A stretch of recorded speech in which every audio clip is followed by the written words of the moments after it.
لالچی دیورانی۔ ایک چھوٹے سے گاؤں میں دو بھائی اپنے والدین کے ساتھ رہتے تھے۔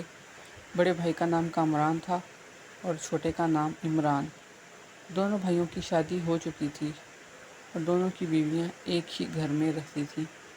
بڑی بہو کا نام نازیہ اور چھوٹی بہو کا نام ثریا تھا۔ نازیہ بہت سلجھی ہوئی اور محنتی عورت تھی۔ وہ گھر کے کام کاج میں بڑھ چڑھ کر حصہ لیتی اور سب کے ساتھ حسن سلوک سے پیش آتی تھی۔ دوسری طرف ثریا لالچی اور خود غرض تھی۔ اس کا دل ہمیشہ زیادہ دولت اور آرام دہ زندگی کی خواہش میں مبتلا رہتا تھا۔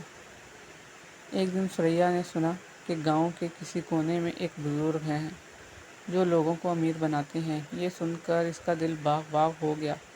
اس نے فوری طور پر ان بزرگ سے ملنے کا فیصلہ کیا اور وہاں جا پہنچی۔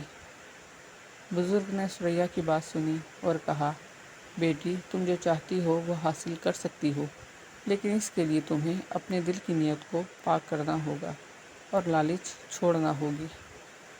ثریا نے بزرگ کی بات پر سر ہلایا، مگر دل میں وہ یہی سوچتی رہی کہ وہ امیر ہو کر گاؤں کی سب سے دولت مند عورت بنے گی۔ بزرگ نے اس سے کہا، جب تم سچائی کے راستے پر چلو گی اور لالچ سے پاک ہو جاؤ گی تب ہی تمہیں اپنی خواہش پوری کرنے کا طریقہ معلوم ہوگا۔ ثریا نے بزرگ کے مشورے کو نظر انداز کیا اور سوچا کہ بس کسی طرح سے دولت حاصل ہو جائے، چاہے کچھ بھی ہو۔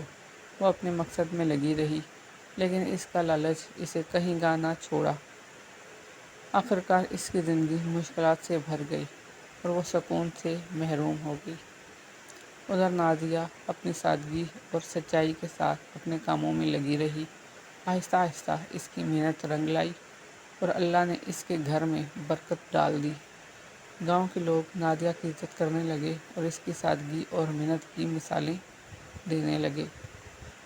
ثریا کی لالچ نے اسے نہ صرف گھر کے سکون سے محروم کیا بلکہ اس کا اپنا دل بھی ہمیشہ بے چین رہنے لگا۔ بالآخر اسے یہ سمجھ آ گیا کہ لالچ انسان کو کبھی خوش نہیں رہنے دیتی۔ اس نے اپنے رویے میں تبدیلی لانے کی کوشش کی اور نازیہ کی طرح سادہ زندگی گزارنے لگی۔